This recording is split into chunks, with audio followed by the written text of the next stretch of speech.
Good morning everyone. हम जो है आज छंद पढ़ने जा रहे हैं, जो हिंदी व्याकरण का आपका टॉपिक है।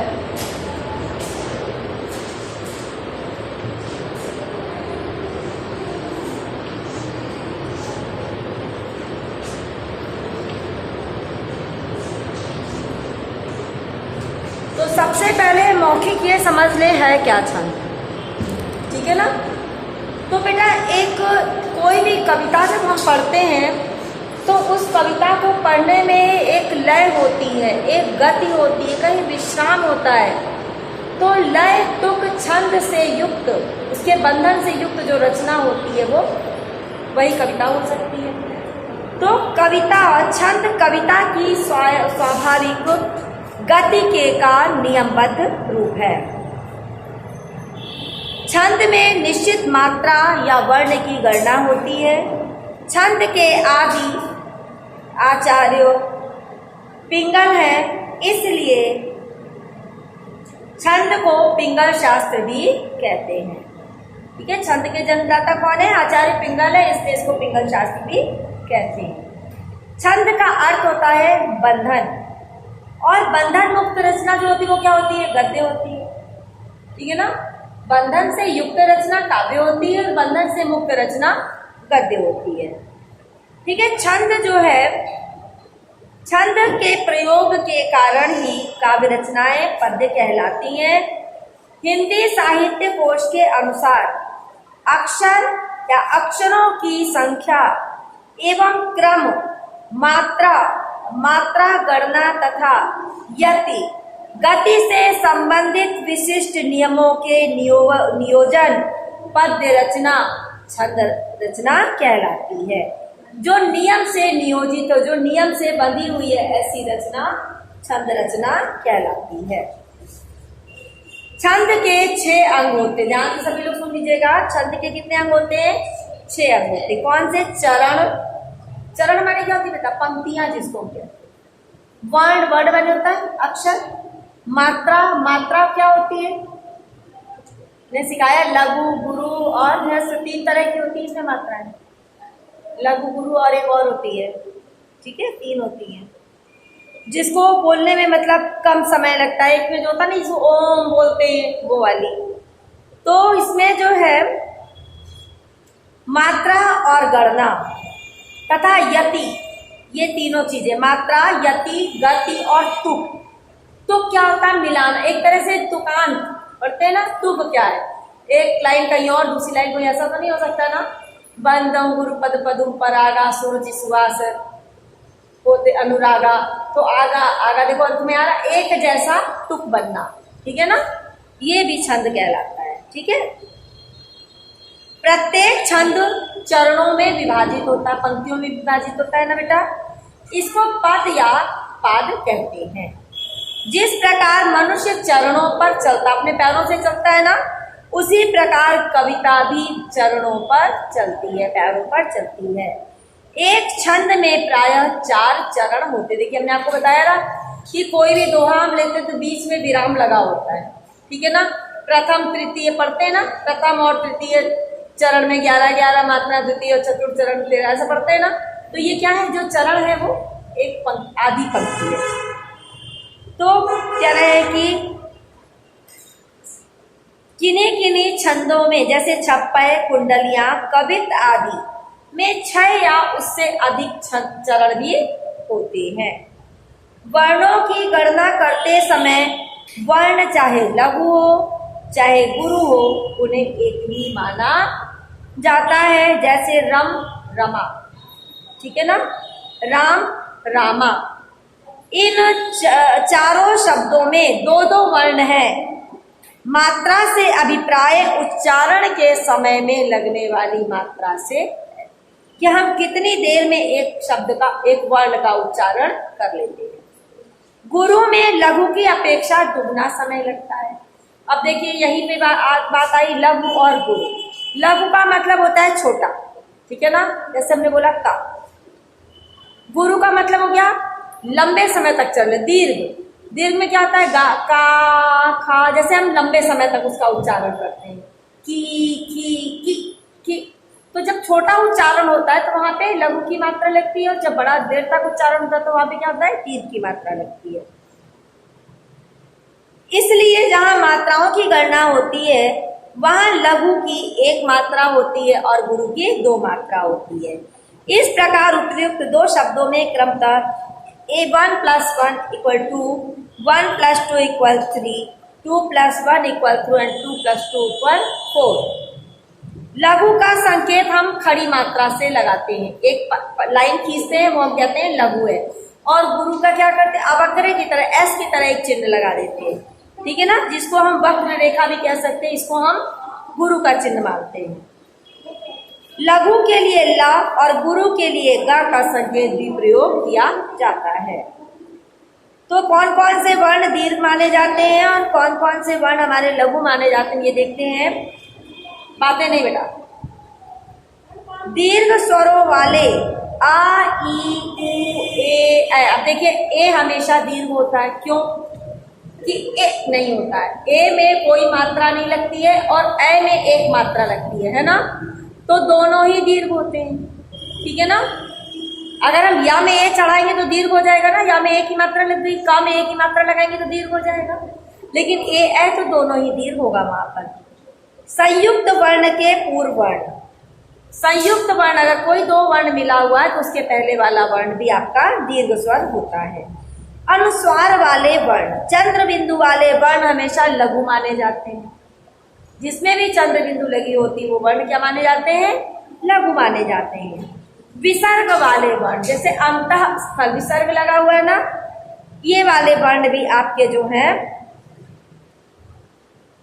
गुरु माने जाते हैं। कभी कभी पाद या चरण की पूर्ति के लिए अंत का वर्ण गुरु मान लिया था। कभी कभी क्या होता है, जैसे 11, 13 और 13, 11 की मात्राएं हम लगाते हैं तो कोई एक मात्रा कम पड़ने लगती है।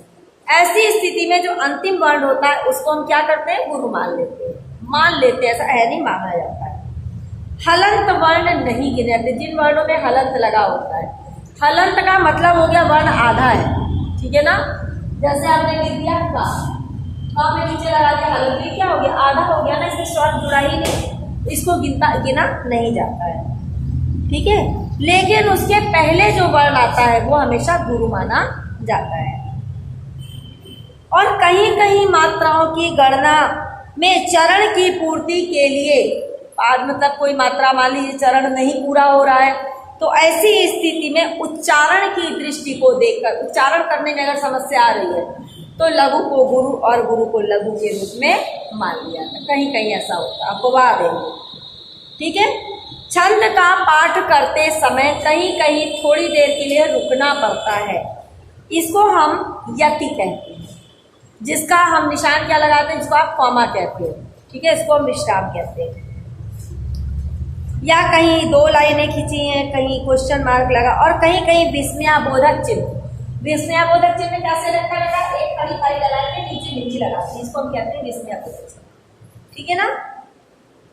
तो उसके बाद कह रहे हैं कि कविता को पढ़ते समय कर्ण मधुर प्रवाह को गति कहते हैं, तथा कविता के चरणों के अंत में आने वाले समान वर्णों को तुक कहते हैं। बताया ना कि अंत में जो एक जैसा वर्ण आता है उसको तुक कहते हैं। इसे अंत्यानुप्रास अलंकार भी कहते हैं। अभी हमने कल ही पढ़ाया ना, अंत देखो एक जैसा आ रहा है, इससे अंत्यानुप्रास अलंकार होगा। तो 3 वर्णों के लघु गुरु क्रम के अनुसार योग को हम क्या कहते हैं, गण कहते हैं, ठीक है। गण 3 वर्णों के जो लघु और गुरु के क्रम में योग बनता है उसको हम गण कहते हैं। अभी हम समझाएंगे आपको। गणों की संख्या 8 है, य माता राजा गण ना भा, ठीक है।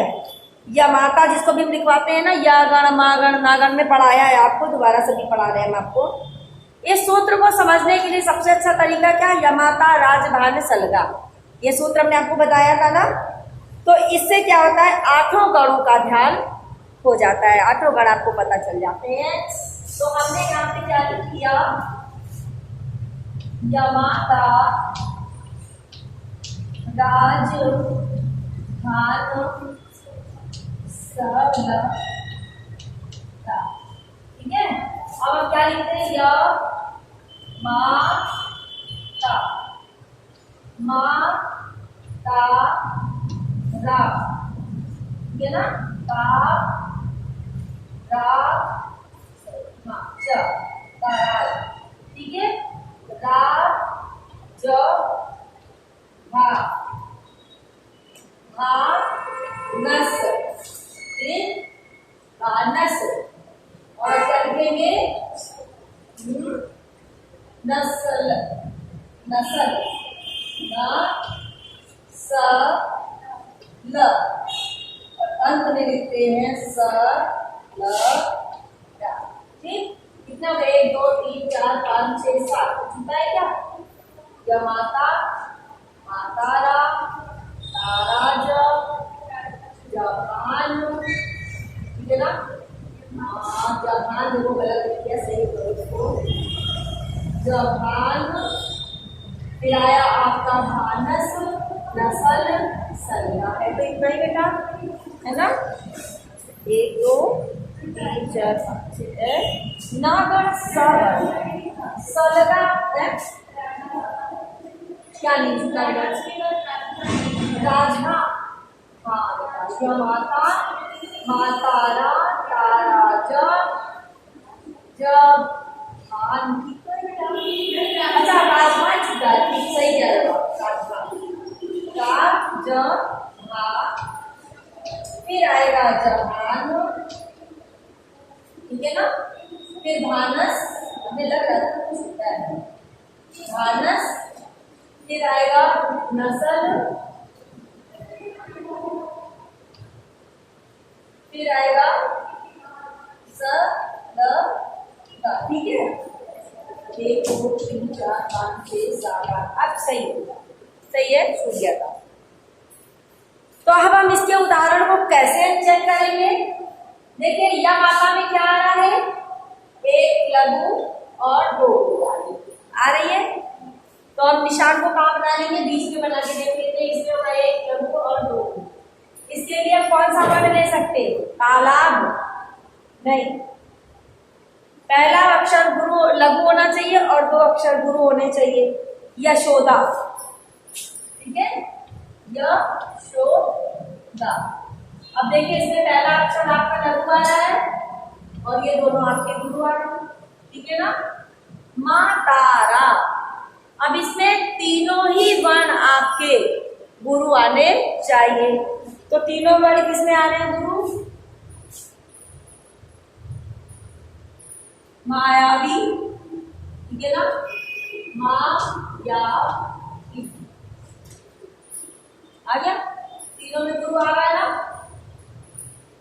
ताराज, अब देखिए यहाँ पे क्या आएगा, 2 गुरु और 1 लघु आएगा, ठीक है ना, तालाब आ गया, आपको दिमाग लगाओ, बता सकते, तालाब, ठीक है ना, अब राजभा 1 गुरु 1 लघु 1 गुरु आएगा, कमाल,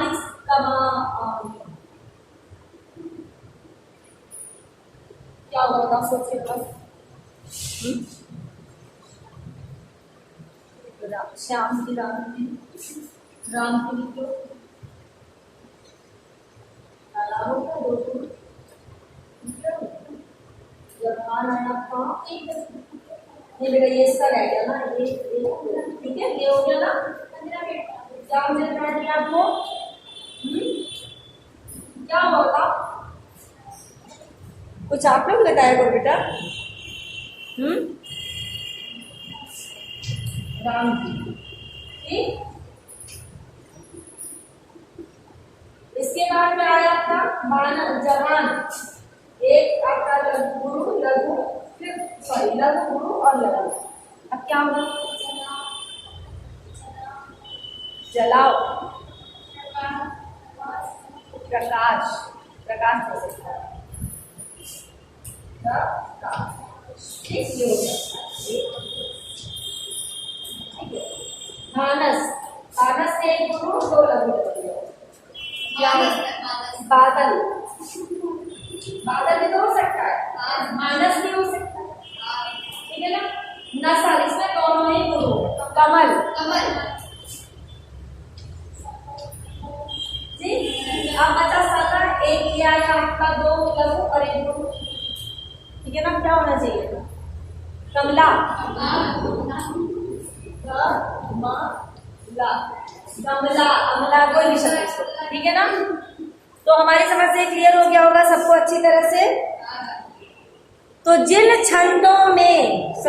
छंदों के चारों चरणों की मात्राएं या वर्ण एक से हो उन्हें सम कहते हैं।